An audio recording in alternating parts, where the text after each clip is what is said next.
बात कर रहे हैं आप लोग, यही कि मुल्क में आपकी हुक्मरानी है। मुल्क में आपकी हुक्मरानी है डंडे के ज़ोर पर। इंतखाबात के ज़ोर पर अगर आप निकलेंगे तो आपकी हुक्मरानी नहीं होगी।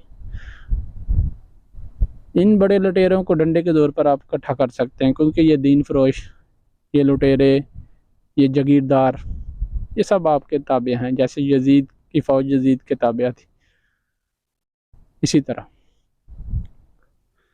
तो मज़ा तो तब है कि आवाम के दिल में आपका प्यार हो, आवाम के दिल में आप घर कर जाएं, तो फिर मज़ा है। अभी वो स्टेप लें जो आवाम के लिए इमरान खान ने लिए थे, तो यकीन माने दुनिया आपको ऐसे सलूट मारेगी। लेकिन ये सब करने की वजह, इसके पीछे मुझे जो महसूस होता है, हमारी इस्टेब्लिशमेंट मुतमिन नहीं है।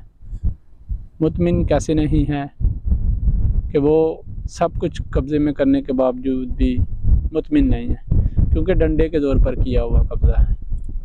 ये कब्ज़ा सदा नहीं रहेगा और ना ही रहा है। मुल्क में जितने भी मार्शल आए वो चले गए, 10 साल मैक्सिमम चले। उसके बाद फिर जो है ना वो सियासत आ गई, क्या उसको कहते हैं यार, जमहूरियत आ गई। और आपका ये मार्शल 5 साल 10 साल और चलेगा, फिर जमहूरियत